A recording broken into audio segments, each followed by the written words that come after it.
Chronicles of a Gooner. Like and subscribe. Chronicles of a Gooner. Harry Symeou time. Arsenal. Come on, you Gunners. Arsenal. Chronicles of a Gooner. Another victory, an 8th clean sheet in a row. We're matching records set as far back as the late 1800s. Mourino delivers another double. Rice avoids that booking. Dalman sets another record, and Arsenal move up to second in the Champions League table. I'd say a pretty good night in Prague for the Gunners. Welcome back to another episode of the pod with me, your host, Harry Symeou. We're going to be reflecting on that game against Slavia Prague. We'll also take some of your thoughts and questions from the live chat throughout as well, which I'm really looking forward to. And we'll talk about the news regarding Viktor Gyökeres as well, which broke yesterday in the build-up to the game against Slavia. We knew that he wasn't going to be involved yesterday. We knew that he hadn't participated in training, but it looks like Arsenal do hope to have him back after the international break. And Hand of Arsenal has spoken. And when Hand of Arsenal speaks, you listen, because he got so much right, didn't he, over the course of the summer. But he says that it's not a major thing, and that, of course, after the international break, Arsenal can expect to have Viktor Gyökeres back. Hopefully Kai Havertz will be back in contention by then. Noni Madueke too, Martin Odegaard. And so things are starting to look a little bit rosier on the injury front, which is obviously very good news, because I have to say, something that I've started to get a little bit concerned about. Lots and lots of you with us in the live chat this morning. A big hello to every single one of you. Good to see you all. Thank you for being here. If you're watching this back on playback, thank you. If you're listening via Apple, Spotify, or any other major podcast store, thank you so much as well. And be sure to leave us a review, because all of that stuff really does help. Right, without further ado, let's jump into today's content. Let's talk, to start with, about the 11 that Mikel Arteta picked. Now, we did a pod yesterday where we looked ahead to the game, where we previewed the game, and I picked a significantly weaker 11 than the one that Mikel Arteta went with. And I did that because I felt that even with those players, even with that selection, we would have enough quality on the pitch to get the job done. And I said, and I got quite a lot of stick for this in the comments, that if we had to sacrifice the victory and only got a draw, for example, but it meant that we protected so many of our key players ahead of the game against Sunderland at the weekend, I was fine with that. And a lot of people started, having a pop at me. You can't say that. That's a really poor mentality. You've always had a loser mentality, all of that stuff. And I thought to myself, do you know what? I just don't know how long, with all the injury problems that we have in attack, we can maintain this. And so my thinking was, somewhere along the line, something's got to give. And looking at the way we started the Champions League, looking at the position that we found ourselves in, the comfortable position that we find ourselves in, even more so today, of course, after winning yesterday, I felt like if there was one game I'd sacrifice or risk being at a lesser level for, it was this one. It certainly isn't Sunderland, because we've talked about the importance of that game quite a bit already, and we're not even sort of starting with the preview shows yet, but we talked up the importance of that quite a lot, because we know that if indeed Arsenal can win at Sunderland, they are going to be the beneficiaries somewhere along the line with regards to what happens at Manchester City. So that was my kind of thinking there. Mikel Arteta picked a stronger team than I would have picked yesterday. Arteta knew what Slavia Prague were all about, and he selected a side that was ready for the physical fight, that was packed full of aggression, and that could hold its own in that sense. And as you'd expect from a top-level coach versus me, he was fully briefed and well aware of how Slavia would approach the game. Now, he was proven right in that from the very beginning of the game, they were quite aggressive, they were quite front-footed, they were quite direct in the way that they wanted to go about things. And Arsenal needed to, at one stage, just kind of dig their heels in and make sure that, they couldn't move us. Make sure that they couldn't get in behind in the way they were hoping to. Make sure that they weren't winning as many duels as they'd like to win and probably normally win given some of the physical profiles that they have within that team. It was really, really important that we did that. And you can look at the team that Mikel picked in the end, along the back line. I think obviously it's three of the normal back four. And then I thought that Miles Lewis-Skelly might come in instead. He went with Hincapie. And Mikel Arteta talked after the game about Hincapie coming in because in part he wanted him to stay a little bit lower, just knowing what Slavia were going to do and what their approach was likely to look like. And actually, that was the right decision because, he's probably the most centre-back-like of the options that we have in that left-back role. I know Calafiori by trade is a centre-back, but Calafiori likes to go roaming. Hincapie can get up and down that left-hand side. We saw him do that for many years at Bayer Leverkusen, but he's certainly more defensive-minded than Calafiori, I would argue. And he is a natural defender, whereas with Miles Lewis-Skelly, as good as he is in that position lately, it's not really what you have him in the team to do. So again, it's another option at our disposal. It's another way of going about things. And Mikel Arteta chose to go that way. And in the end, it worked an absolute treat, didn't it? Because it's an 8th clean sheet in a row across all competitions. It's a 10th win in a row. And Arsenal are in a really good place at the moment. And it was another victory, I thought, in which we never really had to ever put our foot fully on the gas. We were sort of coasting along at times. And obviously, I think when you get the benefit of a penalty, which allows you to break the deadlock, and then straight after half-time, you come out and you score the way we did via Mikel Merino, you look at that and you go, well, the kind of timing of those goals, especially the one at the start of the second half, it kind of takes the stuffing out of the opponent, doesn't it? And it puts you in a place, not just in terms of the scoreline, but psychologically, where you're feeling quite comfortable. And I keep talking about it. I keep talking about Arsenal building this reputation and this aura, if you like, of being a side that you just cannot break down, that you just cannot penetrate. And when you've got that kind of aura and people go behind against you, them going behind, which is always something that's challenging to deal with from a psychological standpoint, it becomes even worse for the opposition because you haven't only gone behind in a football match, which is difficult to deal with in its own right, but you've gone behind to a team that based on a good sample size, just don't give anything up. So you can understand why getting that second goal at the point that we did, it took the stuffing out of Slavia.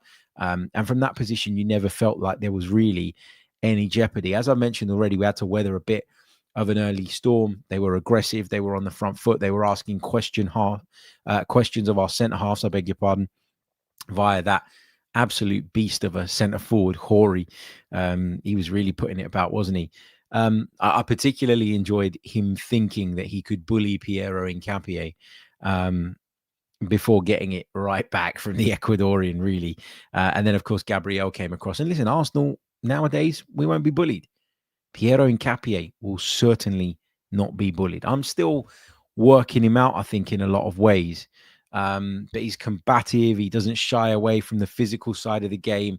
He can be aggressive in his positioning if that's what you ask of him, but he can also tuck in and stay lower too, which is what was kind of described by Mikel Arteta in the post-match presser. Basically, you can see already why he is very, very clearly a Mikel Arteta type.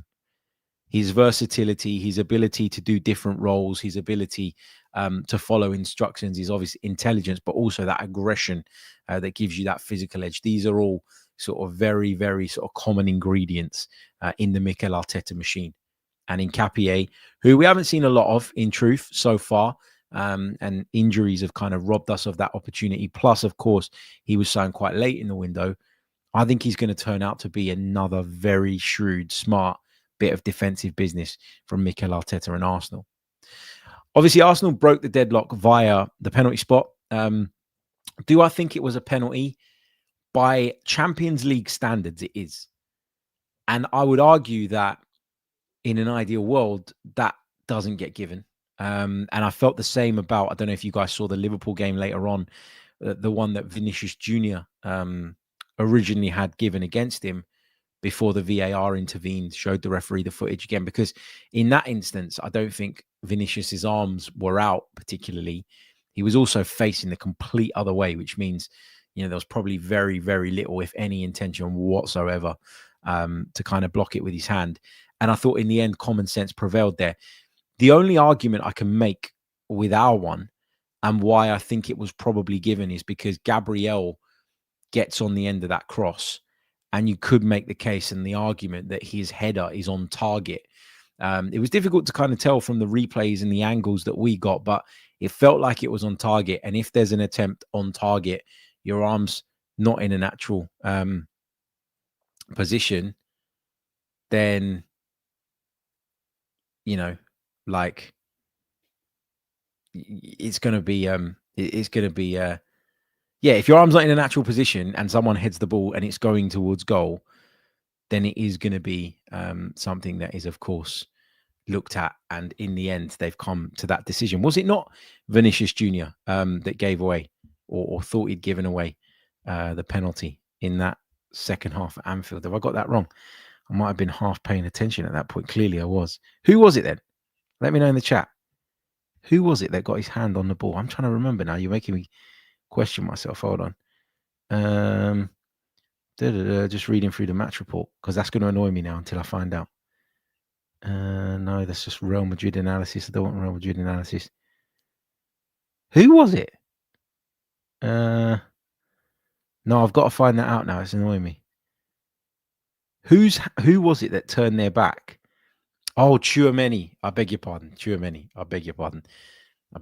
Vinicius Jr. must have been protesting about it or something, because his face was all over my screen at that point. There we go. It was Tchouaméni. My bad. Anyway, let's crack on with some of the individual performances that we saw yesterday. I want to start off by talking about Leandro Trossard, because I thought he had another very, very good game. And I feel like we're going to have this conversation multiple times over the course of the campaign. But when you think about where he was at in the summer, for a lot of us, it was halfway out the door, really and truly, wasn't it? That's how it felt. And instead, he sort of knuckled down. He's, found a way to kind of use the competition the right way. And he's really kind of gone to a level that we have seen from Trossard previously, I would say, but that maybe just started to fade a little bit last season. I would argue, again, he's one of those players that we had an over-reliance on for most of last season just because of so many other injury problems and issues. And that can be taxing on a player. I think the team wasn't working quite right in terms of its all-round and overall balance at points last season, which obviously affects the forward players. But I think Trossard's just got this ability to be decisive and to be impactful in the final third in a way that a lot of other players don't. And, yesterday, I thought his performance was outstanding. And if Mikel Merino doesn't score 2 goals, he's probably the next best in terms of if you're sort of wanting to give the man of the match award out. So Mikel Merino, deserves it because of the way he sort of influenced and impacted the game in the end. And we're going to talk about him in detail, don't worry, because I copped a lot of flack on social media last night for some comments about Mikel Merino. So we'll get to that in a bit. But Leandro Trossard, for me, again, very, very good, very, very comfortable, going both ways now. And that is something that's changed for me. I always looked at Trossard and I thought, look, he's not a lazy, selfish player that won't get back and that won't support defensively. But I never really felt he was as good at that as, for instance, Gabriel Martinelli. This season, though, there seems to be this just collective desire to defend impeccably well. And I suppose that when you are a part of a team that is keeping clean sheet after clean sheet after clean sheet, that is breaking record after record after record in terms of goals conceded, I'd imagine that you kind of really feel connected to that and a part of that. And you feel like you have a personal responsibility to ensure that that run continues. And I feel like with all the chat around Arsenal's defensive strength, there's a lot of players that maybe last season, listen, you don't play for Mikel Arteta if you can't defend or won't defend in any way, shape or form. But players who you would have looked at and said their defensive contribution is among the lowest within the group, And for some players, that's absolutely fine, by the way. It's not to criticize them. But, your defensive value might not be the same as someone else's. Like, for instance, I would say that Martinelli's defensive value is higher than Leandro Trossard's. But it feels like everybody's so bought into this idea of clean sheet after clean sheet after clean sheet after clean sheet that we now find ourselves in a situation where everybody is so invested that they are going to give it their all 100% all of the time. And some of the deep positions that I've seen Trossard pick up of late is just fantastic. It's just fantastic. And there's a few comments in the chat. Jid says, just on Trossard and Martinelli, they had one foot out of the door only because fans were using them as scapegoats. They were two of our 3 top scorers last season, yet fans hopped on bandwagons. I don't think it was wrong for people to expect that Arsenal went out and improved in that area of the pitch. I don't think people were wrong to feel that way. What is true is that both of those players, Trossard and Martinelli, have really stepped up at the start of this season and are performing at a much higher level than they were last season. And so people are, happy to give them those opportunities now and happy for them to be a part of the setup and a part of the group. Not everything comes from a place of agenda. Like, sometimes you just look at a player and you don't think that they're performing at the level required. And let's get it right. The level that is required at Arsenal these days is very, very high. If you're favourites for the Premier League and you're favourites for the Champions League as well, then you need to perform at an extremely high level week in, week out. And last season, those two guys were not doing that, not doing it as regularly as we needed them to. And I've talked about some of the mitigating factors around that and some of the issues that they had to deal with, as well as many other players within our group and within our camp. But no one's going to convince me that Trossard and Martinelli last season were performing the way they are right now, because they're not. Like, they weren't. Sorry, they're not. They weren't doing this last season, and if they were, they wouldn't have been made into scapegoats. Trossard was talked about as someone leaving because of his contract situation more than anything else. I think Martinelli was made a bit of a scapegoat, but again, given the way he performed, not just last year, but you could argue the year before as well, I don't think that people were wrong to think or want Arsenal to go out and strengthen in that position. And, what's happened is that we've done exactly that. We've brought the players in to compete with them and to really push them. And thankfully, which I think gives you a real indication of what the spirit is like within the group, they've been able to use that competition to sort of improve their performances and their displays and push on. And that's what you want. That's what you want.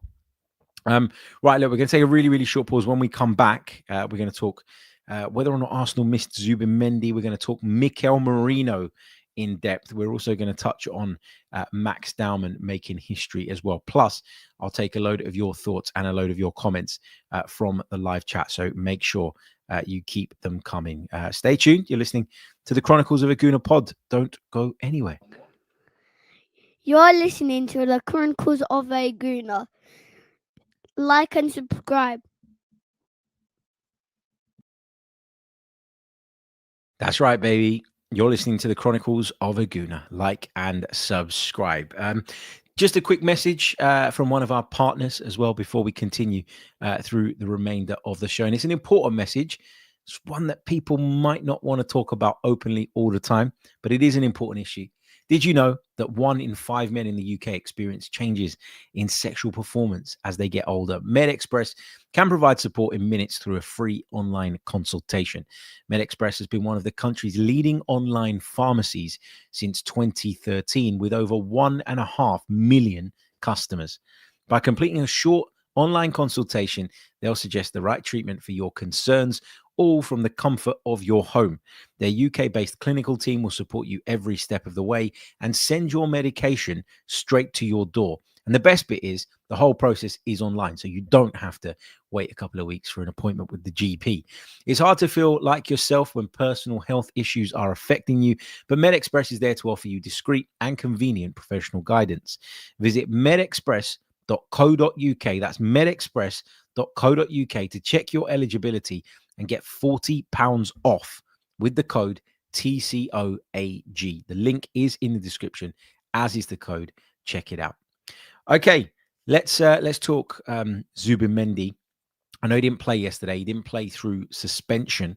There was, of course, some concern about Zubimendi because he went off at the weekend. But the encouraging thing and the good sign is that he obviously participated in training ahead of the game against Slavia. The problem was that due to his suspension, he was unavailable to us and could not be selected. But the fact that he was involved in training is obviously a positive sign, and let's hope that he's fit and available for the game at Sunderland, because as efficient and as good as we were last night, again, without being spectacular, but in terms of what we needed to get the job done, it was all there.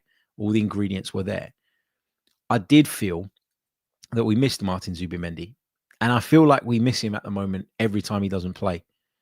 I think even in that game where Odegaard got injured and had to go off and Zubimendi was rested, I think in that period of time from the start of the game up until the Odegaard replacement, you could see that we were missing Martin Zubimendi. And listen, I have always rated him from a technical standpoint. I asked questions about his physical level before, and those haven't fully been answered for me yet. But I do feel like because he's so intelligent, so clever, so smart on the ball and uses the ball so well, you almost don't mind that. Like you'll just find other ways, won't you, as a team to kind of compensate for that if necessary against the very best opposition.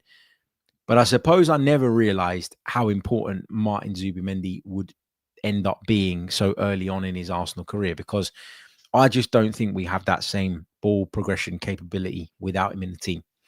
And you can say that I'm being harsh on Norgard, who's not played a lot, and that maybe Declan Rice can take on some of that responsibility. And I would push back and argue that they're just not that type of players. And that's not a negative, and that's not to slag them off. Jid said I would do this, that I would praise Norgard, but I would say that we missed Zubimendi, and that would be a backhanded compliment. It's not a backhanded compliment. It is the reality. It is the reality. Martin Zubimendi is a far more effective midfield controller than Christian Norgard or Declan Rice, for that matter, or Mikel Merino.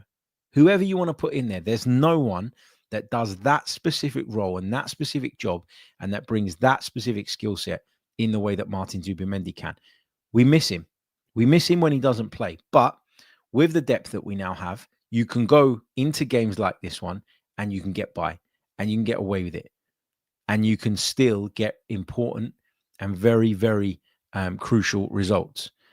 I'm not sitting here having a pop at anybody else. That's not my intention. What I'm doing here is highlighting the importance of Martin Zubimendi. And I admit that at no point in the kind of immediate aftermath of that signing did I believe that he would be this influential this early on in his Arsenal career. But my God, he is. And what a player we've landed there. And fingers crossed he's back for the weekend. I do want to spend a fair chunk of time talking about Mikel Merino, because last night I put out a series of X posts during the game. And obviously, when you put posts out during the game, there is always the chance. There is always the chance that they're going to come back and bite you in the arse. And I suppose in a way that happened to me a little bit last night. Let me read you through these posts so you can see what I'm banging on about. So I said this was at what time? 6:30. So this was just before halftime. Just before halftime. I said, it's not a pop at Merino, and it really wasn't. It's not a pop at Merino because he's obviously not a striker. But with him playing there tonight, you realize just how mobile and dynamic Gyökeres has been. I stand by that point even now. Even after Mourino scored twice out in Prague last night, I still stand by the point that we are a little bit static at centre forward when Mikel Merino plays, that we don't have that same ability to stretch people. We don't have anywhere near the same threat in behind. It means we have to play in a different way. And when you've been playing with Gyökeres every single week, and you finally started to find your feet, and that is in large because of the familiarity between Gyökeres and those around him, and that relationship naturally as a result of that starting to build, to then have to flick a switch and play in a different way, it's not easy. And so the team deserve a lot of praise on the whole for that, for being able to make that change, and to be able to kind of just adjust the way that you build up and the way that you attack. But in terms of all-round game, we weren't getting anywhere near enough from the centre forward in the first half.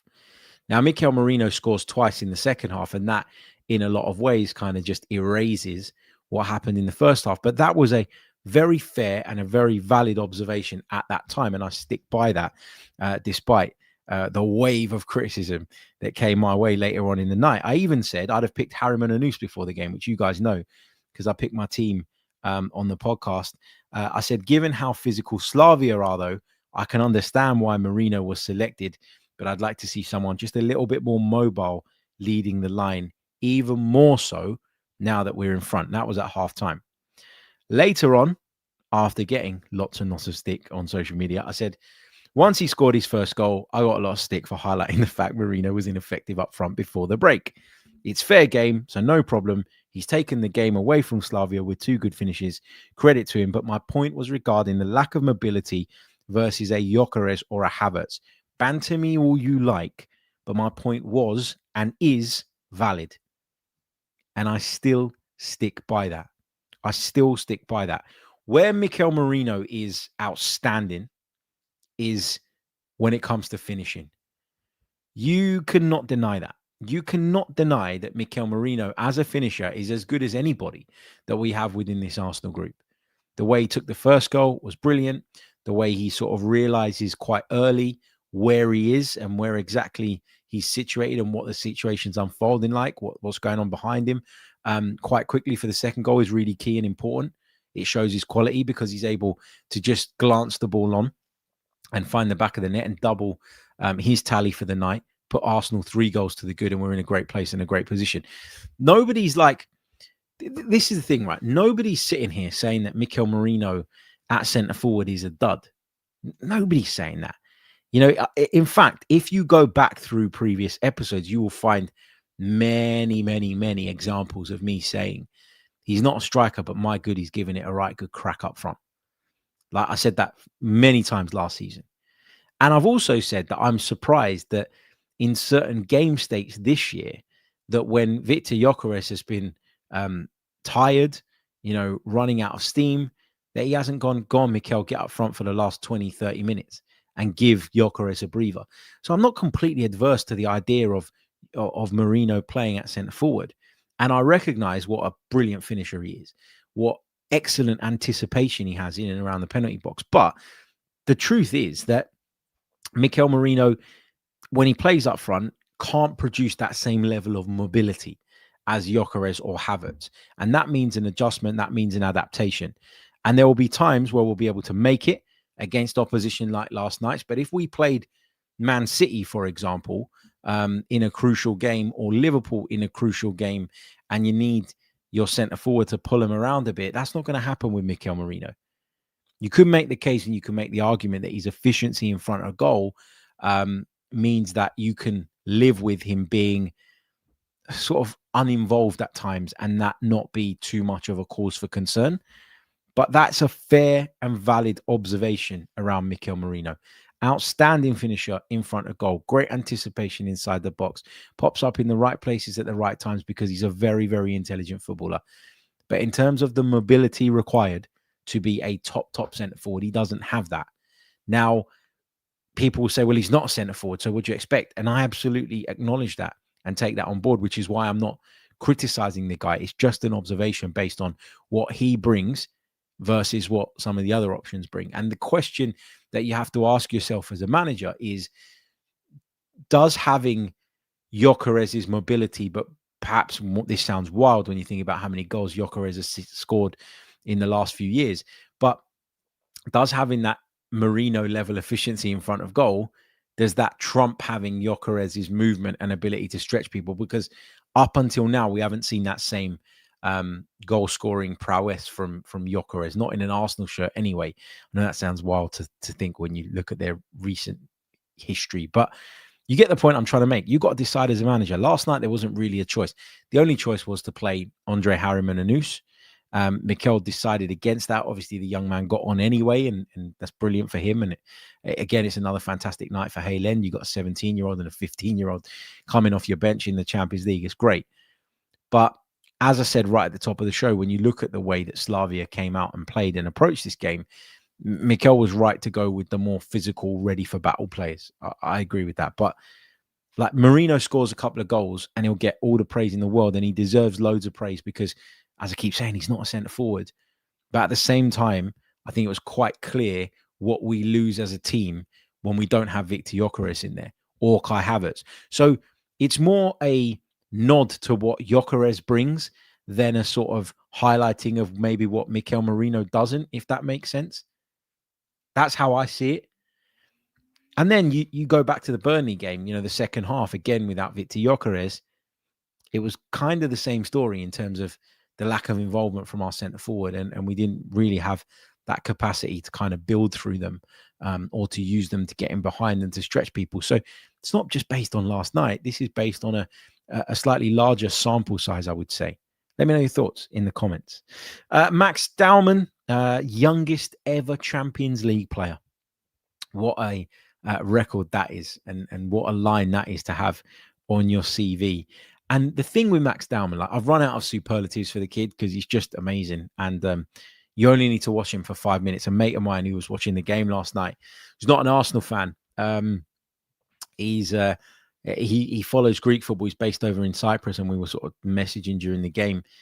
And he said to me, what's this Max Dalman kid like? He's not an Arsenal fan, so he's not really that aware of him. Like, he doesn't have him on his radar in the way that we do. And I said, I promise you, just watch him for 10 minutes and then you can message me and give me your opinion and your view on him. And he was blown away. And it's not because he did like loads yesterday or because he tore Slavia Prague apart or scored or contributed in that sort of way.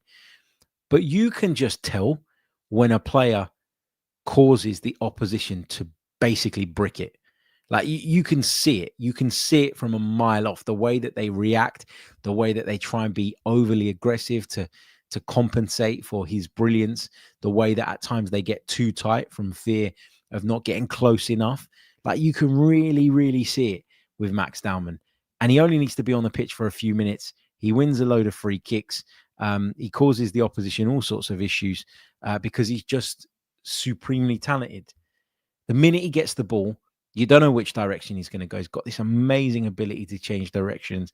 He's got this unreal close control, and he sort of lures you in, doesn't he? As a defender, you get lured into it because, as I say, you fear not getting close enough, but that can lead to you getting too close and getting spun. And when he spins you, how do you stop him? You foul him. And I've said this before and I'll say it again. I think Max Dalman is going to have to get used to that rough treatment because he's going to get it everywhere he plays, because people just panic in the face of him. People come up against him and they do not know what to do. They do not know how to handle it. And to have that ability to strike fear in the opposition at just 15 years old because your quality is so high, it's unbelievable, isn't it? I mean, I think about what I was doing when I was 15 years old. I was probably wearing baby blue Nike tracksuits, turning up to Sunday league games thinking I was the bee's knees, wearing a magnetic earring at one point as well. It's just mad, isn't it, when you think about just how young he is, and you compare it to your young self and you think, I would have never in a million years have been ready for something like that. So it just goes to show you that he is a sort of once in a generation level of talent, and we got to manage him right, and we got to look after him, and I'm sure Arsenal will. But keep giving him these opportunities because he's growing all the time. He's learning, he's developing all the time. Slavia Prague had a penalty late on in the game that was initially awarded but then overturned. That was absolutely the right decision. I mean, Ben White kicked the ball, didn't he? And if it came off anyone's arm, it came off of the Prague players. I did wonder if the referee was going to go, oh, high boot, penalty. Nope, I'm going to stick to my original decision. Fair play to the ref. He had a look at it, realized he made a mistake, and corrected that, fixed it, which is obviously very, very good to see. Right, look, last part of the pod. Remember, we've got a Patreon pod coming your way in a little bit as well. So make sure, if you haven't checked us out on Patreon already, that you do. Go over to patreon.com/the Chronicles of Aguna. The link is in the description below. And you can sign up for less than the price of a cup of coffee per month. You'll get an extra episode after every single Arsenal match. Plus, you get all the regular episodes completely ad-free. And you become a part of our patron chat, where you can have a direct line into me, or you can discuss and chat with all the other patrons in the group as well. So, yeah, if you're interested, check it out. Not only do you get that additional content, ad-free pods and all the rest of it, but you also get to support the pod. And if it is a part of your daily routine, you'd be supporting me to maintain that and ensure that we keep bringing you these shows, keep bringing you these pods, if, of course, you enjoy them. There's no obligation, but if you'd like to support, you can do so that way. Okay, let's take some of your thoughts and some of your questions from the live chat, shall we? We'll take another very brief pause, and when we're back, we will do that. It's your time to shine. Get involved in the chat box. You're listening to the Chronicles of a Gooner. Like and subscribe. You're listening to the Chronicles of a Gooner. Like and subscribe. If you haven't done so already, make sure you leave a like on the video. Where are we at in terms of likes? Can I even check without coming out the page? I don't know where to check. Anyway, just hit the like button. I don't need to check. Just smash the like button. And if you're watching this back on playback, make sure you do that hype the video thing as well. That really, really does help too. Okay, let's take this one. If you put a question in already, by the way, do it again, because it's probably lost in the chat somewhere and I'll probably never retrieve it. So throw it in again. Bode Samuel says, Harry, talk about Ethan. It's a difficult subject, this one, because I really, really want him to do well. Like, I really, really want him to succeed. But I also don't think he's one of those guys who's wired to be an in and out guy.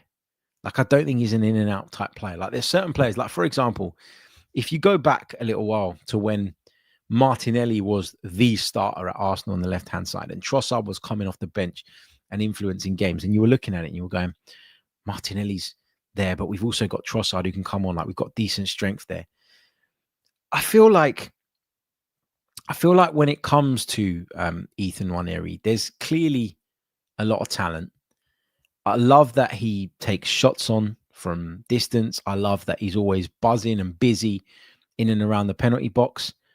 But I do worry that at the moment he's a little bit lost and he's struggling a little bit for rhythm. And we've got so much talent at the moment that, you know, that was always going to be the case for someone. There's always going to be some sort of collateral damage. But Ethan Nwaneri is young enough to turn it back around and to recover. I mean, it's a hard one for me because I really rate the player. Like, I really, really rate the kid. And I think he's got a role to play, a significant role to play. But I suppose the biggest challenge for Mikel is keeping him engaged all of the time. And I think, like, yesterday, when you're not, because he's not a regular starter, okay? He's not. And so when you get an opportunity like yesterday, or you do against Brighton in the Cup, obviously against Brighton in the Cup, he scores the goal that puts us in front, really important goal. So he's had his say that night. But you put him in sort of last night, and then you get taken off on like 65 minutes. Like, that's not because you're tired. Like, that's not because you're wanting to be protected because you're probably going to start at the weekend. I don't think you will start at the weekend. It's probably because Mikel at that point didn't feel he was getting enough out of him. I'm assuming, of course, but I think, you know, there's quite a bit of evidence that points to that probably being the case. And then I think to myself, well, if when you're given these opportunities, you're not doing enough for Mikel to feel that he can leave you on all game, that worries me a little bit. It does. And Mikel Arteta would never say it publicly, but I think he's probably at the moment a little bit disappointed with Ethan Nwaneri. Like, he obviously knows the talent's there. He knows the ability's there. We've all seen it before. But I think he thinks that he's just a little bit passive at the moment. And he's a very calm, demeanored guy. And that, in a lot of ways, can make it look like you don't care. And I'm not suggesting for a second that Ethan Nwaneri doesn't care. Of course he does. But sometimes when you're that kind of character, it doesn't always come across. And I think that Ethan Nwaneri's got to just watch his body language a bit, and the way he carries himself a bit, to keep Mikel Arteta sort of really believing in him. And if he does, and Mikel Arteta can replicate that by keeping Nwaneri more engaged, then we should see some improvement. But right now, he's not at that level for me. He's just not. When I say at that level, I mean he's not even at the level that we know he's capable of. And that's what's frustrating. But we'll see. Okay, let's scroll through and see what you guys are saying. Jay says Mourino's the best front man at the club at this point. Are we missing a trick playing him? Gyökeres would never have scored those goals yesterday. I don't think he's the best front man, but I think he's probably the best finisher. And those are two different things. Because a front man is required to do more in this team, in this system, than just finish. Obviously, that's a big part of it. And so I won't dismiss that element. But the idea that Mourino's the best front man in terms of his all-round game, I think is flawed. I think he's definitely the best finisher, though. And so I kind of half agree with you. Jid. Is there a day that goes by where you don't forensically analyze what I say and try and create a thing out of it? Issue is, Harry, you only mention drop-offs when talking about Norgard. You did the same with Kivior. Eze, to be honest, has so far been underwhelming, and Gyök's hold-up play has been clunky. But instead of calling them huge drop-offs from Odegaard and Kai, you concentrate on their other strengths. Meanwhile, players like Norgard go about their business, and you make it a point to mention the drop-off. If I was to put a poll now in the live chat, I'm certain that 90% of the people would agree that Martin Zubimendi is on a different level to Christian Norgard. Why is that a problematic opinion or view to have? Christian Norgard's a squad player. I don't expect the same from him as I do Martin Zubimendi. But it's clear that when Norgard plays over Zubimendi, we don't look the same team in terms of the way that we build up through the lines. I've talked about Gyökeres' touch at times being clunky many, many times. Eze has been underwhelming at points. And I actually said the other day, I can't remember what it was on. It might have been on Sky. It might have been on Sky. I said that I thought that actually maybe using Eze left would be better because when he's playing through the middle, we're not getting him involved enough and he's looking a bit underwhelming at times. I literally said that. So you're choosing to kind of really sort of drill down on comments I make about certain players whilst overlooking the ones I make about others because you're convinced that I've got an agenda against certain players. I ain't got an agenda. I've got one agenda, actually, and it's for Arsenal to win. That's all I care about. That is all I care about. Afsar says, smash the like button and subscribe. Yes, please do. It really, really does help. Andy says, I think this is on the Nwaneri thing. You don't change from average aggressiveness levels to Odegaard's levels. That would be seriously far-fetched. If you don't have it naturally, it takes time to develop that characteristic. Basically, it seems like just from reading some of your comments that we feel as a group maybe that Ethan Nwaneri's off-the-ball stuff is what is, in Arteta's eyes, meaning that he's not quite hitting the levels required to be playing more regularly than he currently is. And I've always thought that was the case. I've always thought that was the case with Ethan Nwaneri. Afsar says, would you sign or loan a central midfielder in January? I don't think Arsenal will make any signings in January unless this injury stuff continues, or if they feel like something is of great need, and given that the position they find themselves in, passing up an opportunity to do that would be criminal. But then they should have done something last January and they didn't. So given the spend in the summer, I can't see it. Henna says, thoughts on facing Bayern? Oh man, what a game that's going to be. Bayern have just been in irresistible form this season as well. You know, Vincent Kompany's doing a cracking job there. They've got a lot of talented players, very experienced European side. They dumped us out the year before last.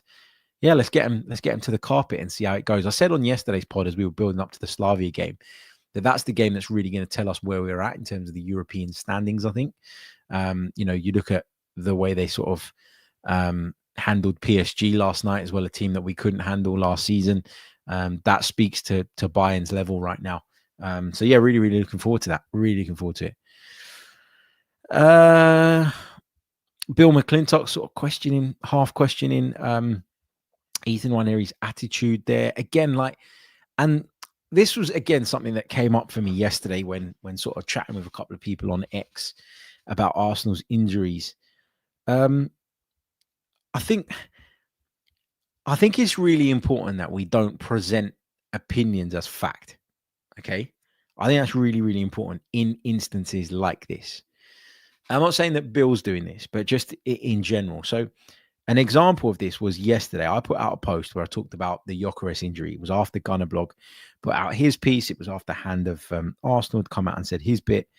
And I said, I hoped that Arsenal were just being cautious with Gyökeres at the weekend. But after Arteta's comments yesterday, I'm not surprised he'll be out until after the international break. We're very thin in the forward areas, need to get through tonight. And more importantly, Sunday with what we have.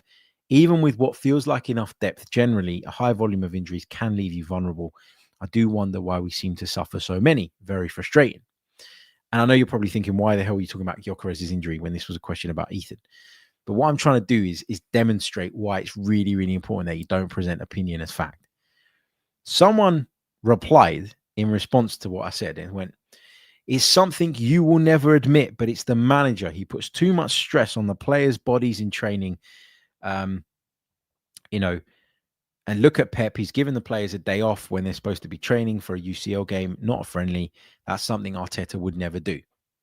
So my response was, first of all, if I 100% categorically knew that Mikel Arteta was to blame for all the injuries that we're suffering, and I have in the past, by the way, said that I think he played a part in the severity of some of the injuries that we suffer, because I felt like when players could have had a breather, could have had a break, he was not willing to rotate and give them the breather that they needed. So I can theorize, and I do think that there is a good chance that some of Mikel Arteta's decisions along the way, particularly last season, had led to some of our players who, got injured, not just picking up your standard 3-4 week strain, but tearing hamstrings and all the rest of it. I do think that was in part down to how much they were overworked, how much they were overplayed. And that does a lot of the time come back to the manager. Okay. So I've got no objection to saying that or whatever. But for me to come on here or to go onto any other platform and say categorically, it is Mikel Arteta's fault that we've got all these injuries. Mikel Arteta is to blame because he pushes them too hard in training, when I've never seen the training session. It's just a theory. It's not a fact. It's an opinion. It's a theory. And theories need to be proven before they can be taken with 100% of seriousness. And so the reason I bring up that example is because when we're talking about Ethan Nwaneri, Bill says, I wonder if his attitude is spot on. And I've got question marks around that as well. I believe that there might be something in the way that he carries himself that Mikel Arteta doesn't like, or that Mikel Arteta doesn't really resonate with, that is leading him to be, in a way, kind of left behind a little bit, and is leading to there not being that full trust in him. But again, it's a theory. And so if I don't, like, Bill's spot on here because he says, I wonder if his attitude is spot on, because he's asking the question and he's theorizing that in his mind, but he's not coming out and saying Nwaneri's attitude's bad. And he's not questioning his professionalism. Why? Because he doesn't know. He doesn't know what Nwaneri does in training. Just like I don't know what Arteta does to him in training. And I hear this crap all the time. Someone said to me the other day, yeah, but you go to those open training sessions sometimes before a Champions League game. Do you know what you do at those open training sessions? Can I just be clear to the people that don't know? You turn up, okay? You hang around in the car park until someone at Arsenal tells you it's okay to make your way around to the training pitch. You stand by the training pitch. You watch the players walk onto the field. They go onto the furthest field away from where you're standing that is usable on the day. Okay. And all you can gauge from it is who's trained and who hasn't. That is literally it. Sometimes you might see someone's got a little bit of strapping or a bandage or whatever. But that is it.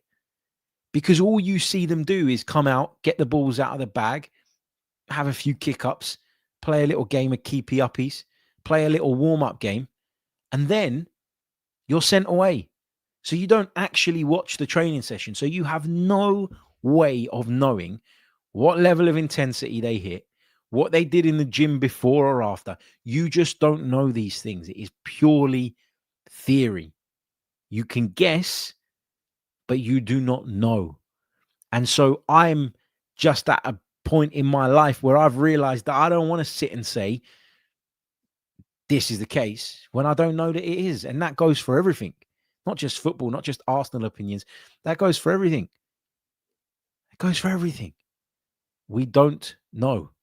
You can, and Jay says, I actually believe this is a very fair assumption. Yeah, and it is a assumption that I think probably would have some semblance of truth to it. I certainly thought that was the case last season, but my point is that now you can't say that Gyökeres has got injured because Arteta blew his hamstring up in a training session recently, you know, or whatever. Like you can't say that Ethan Nwaneri's attitude is crap in training because you don't know. You can guess, you can suspect, but there's only so far you can go with a theory or a suspicion before, you know, you're crossing the line and you're now talking about something as a truth, as if it's a truth when you don't really know. But anyway, sorry about the rant. But yeah, I just wanted to make that point. Jay says Curtis mentioned, is that Curtis? Sure. Mentioned something that I thought about earlier this week. The fact our forward players have to defend with intensity as much as attack contributes to our forward players' injuries. Discuss. The fact our forward players have to defend with intensity as much as attack, it contributes to their injuries. Yeah, maybe. But again, that's where the benefit of having a big squad and a big group kicks in, and you need to be able to manage the minutes and the intensity levels around the camp. And again, that's something that I think will be one of Mikel's biggest challenges. But again, you know, without seeing all the underlying data, without understanding all the underlying data, I'm no physio, I'm no doctor. I couldn't tell you, you know, whether or not that is a solid theory. I mean, if you're thinking about it logically and practically, it sounds like it could have legs. And it's a bit like the Nwaneri attitude comments or the, you know, overworking players in training comments. Those theories probably have legs and are worth being explored. But the truth is that none of us have the means to ever really be able to get to the bottom of those things. And so you can theorize, but you just don't know, do you? Like, you don't know for a fact. You just don't.